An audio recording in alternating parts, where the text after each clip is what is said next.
This week, our final episode of Hockey at Home is a special one as we look at how the hockey family has come together to support our communities in these trying times. We bring you This is Hockey, a new initiative highlighting members of the hockey community who are using the sport's values to make a positive impact off the ice. Hi, everybody, and welcome into another episode of Hockey at Home. I'm Catherine Tappan, joined by my good friend, David Amber.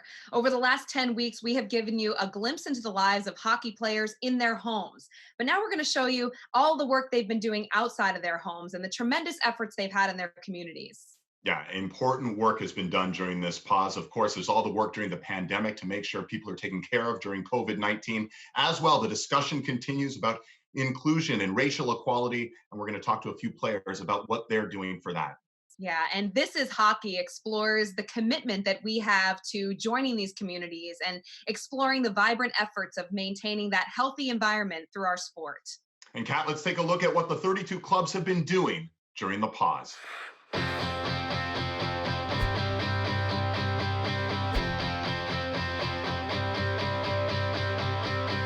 They say everybody needs a little love, but I'm drowning trying to keep my head above. Man, what's up, man? Good to see you. Make sure my students are learning, listening, doing what they're supposed to do.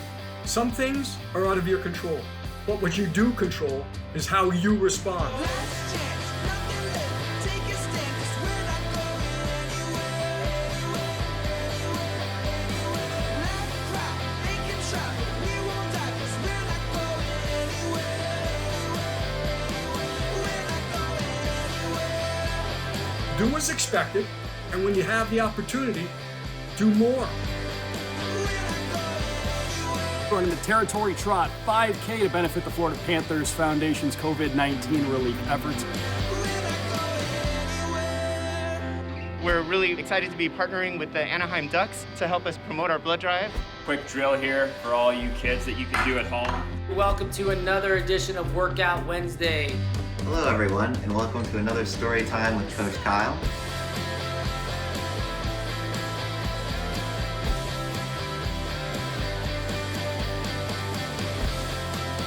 Just the sheer number of volunteers was amazing.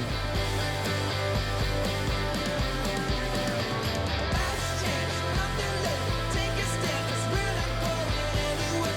Thank you. We're not going anywhere.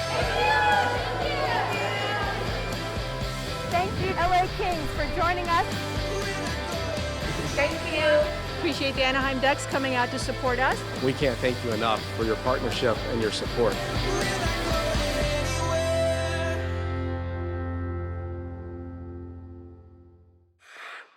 So great to see the NHL teams so committed to helping out in their community, all 32 teams getting involved.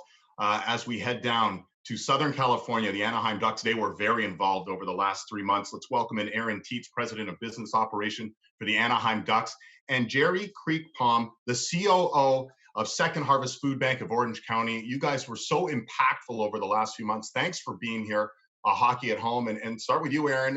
How did you get together with Second Harvest, and what have you guys been able to do?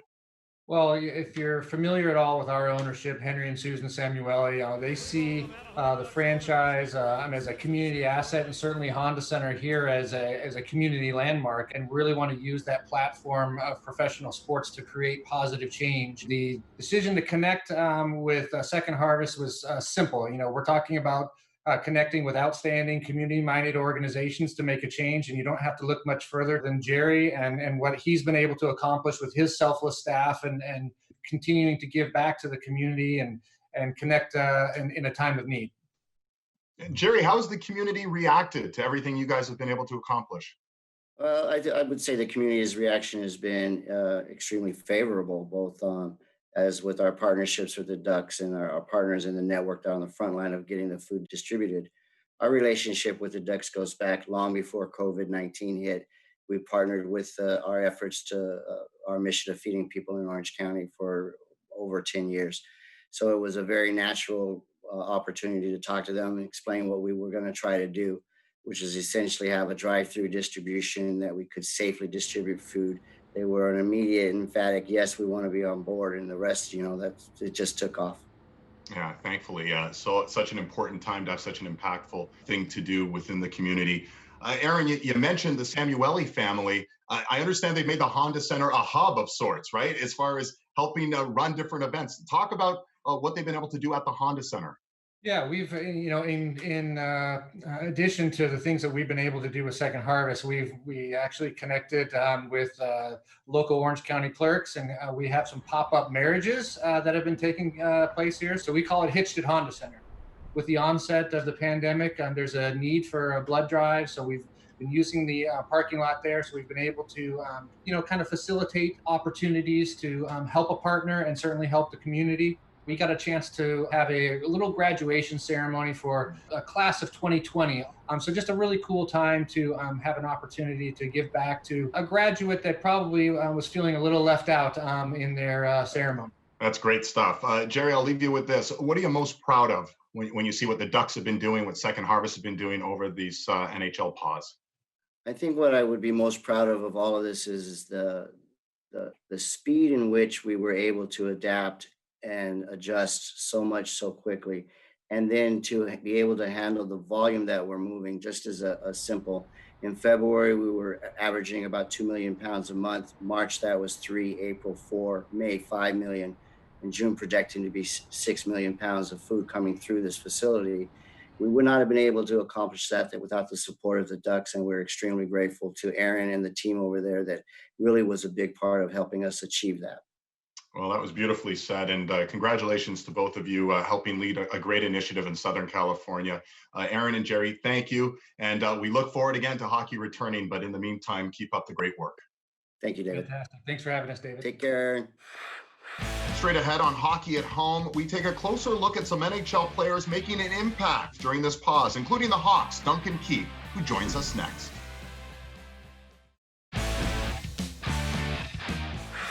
Hi guys, it's Alex Sebastian from the Washington Capitals. Hey guys, Henrik Lundqvist here from the New York Rangers. Will Horvath here, the Vancouver Canucks. I hope everybody's staying safe and healthy during these challenging times. Blood, sweat, and tears, yeah, we feel the pain, but we're coming in strong like a hurricane.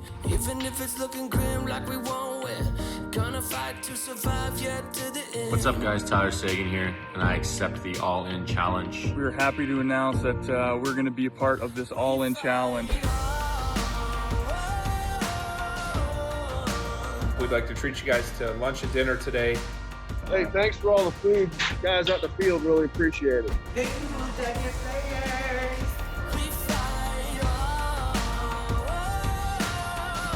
How's it going, guys? Happy Nurses Week. Thank you so much. You guys made one boy really, really happy here. He's crying.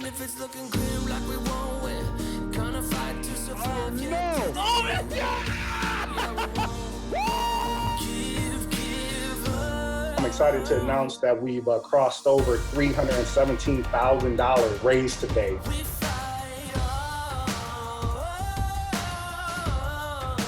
We want to send a sincere thanks to all the frontline healthcare workers. We just want to thank you for going to work every day and being the heroes that you are. Thank you. Thank you.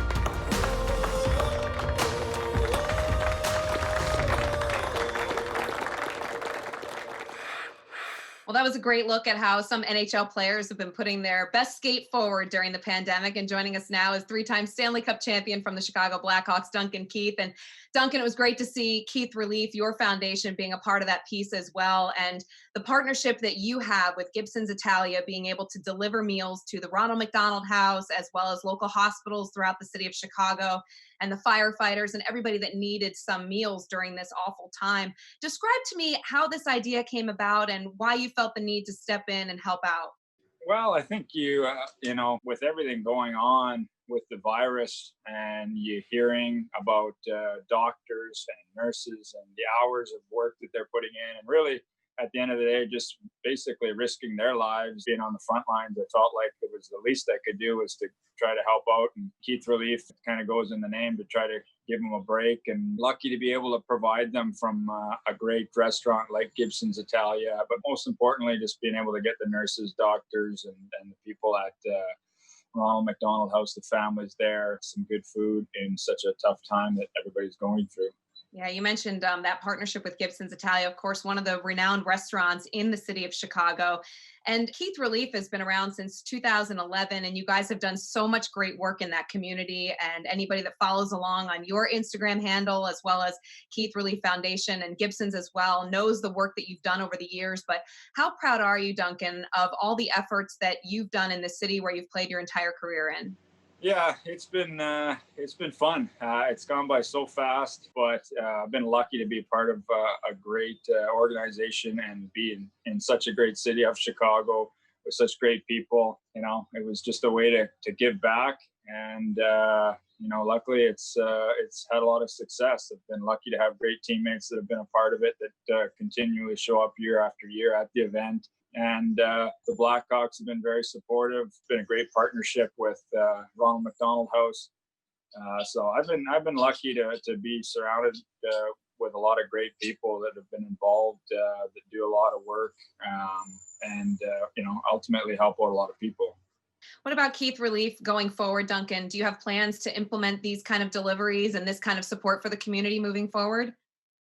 Yeah, absolutely. I think that's one of the ways that we've found to be kind of easy way to help out. It's tough being back here and you know, not being able to do more in that sense. But with Keith Relief, that's one of the great things about it is that they're able to get those meals delivered, and certainly want to going forward. That's going to be a mainstay that we're going to talk about and try to get more meals delivered to help out more of the frontline workers in Ronald McDonald House. There's been a lot of people that have helped out. You know, Ashley Hinton with the Blackhawks has helped me out. I'd like to give them a shout out because she's done a lot of work. Blake Itagaki, and obviously Greg Haran, and there's been a few others, you know, certainly, but those guys have really been, you know, pulled a lot of the weight in that regard, getting those meals delivered. Well, I know you've been far away, but your efforts have been tremendous, even from afar, providing that support for the community. We look forward to seeing you and the Hawks back on the ice soon enough, and continued success to you with the Keith Relief and all the generosity you're giving back to the city of Chicago. Keep up the great work, and thanks so much for joining us, Duncan. Well, thanks for having me, Catherine. I appreciate it, and all the best to you guys, and hopefully see you guys soon. The hockey community has been stepping up in big ways during this pandemic, but there is another major issue at the forefront of our society. Coming up next, Blake Wheeler and JT Brown join us for a candid conversation about race in the sport of hockey. Welcome back to Hockey at Home. Right now, such a pivotal time in history, really across the globe. Some important issues being discussed, being thought about: social injustice, racial inequality.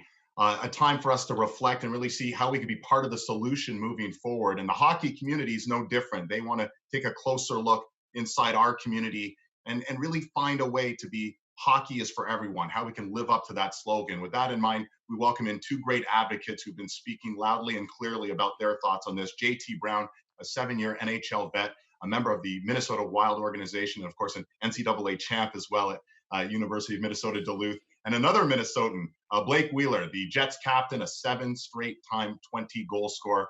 Thanks for joining us here, Hockey at Home. And gentlemen, let's start with you, JT, in terms of a macro question. When you see this reckoning of racial injustice right now, what does it mean to you? I mean, I think we're, like you said, right now, we're in a different time. We're in a precedent time. We haven't seen this before. And I think, you know, everybody that's been speaking out and coming together, you know, definitely makes you optimistic moving forward. Because we haven't had that in the past. So I think, you know, as long as everybody keeps doing their part, hopefully we'll be in a better place. And you both have been vocal, speaking out about racial equality and about police brutality. And why did you feel compelled to be a public voice? You know, I've felt that way in the past. You know, I remember, you know, things that were happening with Colin Kaepernick and how much bad press he was getting for kneeling for the anthem. And, you know, I just felt like that was wrong. You know, I didn't feel like there was anything wrong with what he was doing. I mean, JT actually said this in one of these we've done together before. I mean, these things are supposed to be uncomfortable. I mean, if you're supposed to make change and you're supposed to bring awareness to some of these issues, there's got to be some uncomfortable moments with that. And I don't think anywhere in that is there a disrespect to the men and women fighting overseas. It's just, you know, there needs to be an awareness brought to this. So for me, I think part of it was it happening, you know, in my hometown. And We're in the middle of a pandemic where everyone's just basically there's nothing happening tomorrow. There's no moving on from this. You have to really absorb it and sit with it. And I think it was just so heartbreaking to continually to see this man get murdered on TV. Really, I mean, the video gets rebroadcast over and over again. You just keep watching it and just thinking, as humans, how can we treat each other like this? And I think a lot of people, for the first time, when you see it, it strikes a nerve in a new way. You guys were two of the nearly 110 NHL players that released statements personally to speak out against this and give your thoughts. JT, I'm curious to get your opinion on the NHL as a whole. And do you think that this momentum and these conversations that are happening in a sport that otherwise has an underwhelming amount of Black players and minority players in it, do you think that we will see the shift of culture and the momentum to continue to grow and empower players to speak out, and maybe we'll see a growth of more diversity in the league? Yeah, I mean, I definitely think it's a great thing that, obviously a lot of players have, come out with statements. You've seen guys at protests as well. I just think, moving forward, I think the biggest thing we can do is it's up to each person to make sure that this is a high priority for them. And that's how we keep the conversation going. And we don't allow this to kind of just be, another one of these instances. And then we get back to, our daily lives. How do we keep the momentum going? I think that's a great point you just brought up, JT. And if you want to be specific to the NHL community, how do we keep it going within that community? I'll say just from the NHL community, just our locker rooms and, having these conversations with the people around us. It's kind of hard for one person to completely change what's going on, outside of hockey, but, we can do our part to influence the, 17 to 20 guys that are around us. So I think that's kind of a big thing where we can just continually try to change minds of the people around us. Yeah, that's it. And the conversations I've had with teammates or friends or guys, within the hockey world, and I think that's kind of been the consensus, is just continuing to talk. We got to feel comfortable talking about it, and you got to be comfortable if maybe somebody's not on board with it, or you hear things, or as time goes on and you hear something that doesn't sit well with you, you got to feel comfortable addressing it. And I've even had some guys I've played with and teammates, maybe not on social media or don't have a public platform, and just kind of asking like, hey, how do we get on board with this? How do we keep talking about it? I want to be a part of it. So I think it's a good thing to just continue to raise awareness, and the more we talk about it, I think the more, especially as new guys and younger players are coming into the league, it becomes part of the culture of, this is kind of how we talk, and this is kind of the culture that we're bringing people up in.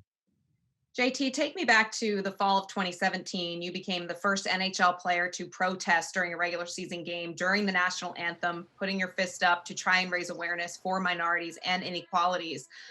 Where are we now? And have we made the progress that you wanted to see back in 2017? How much further do we also have to go?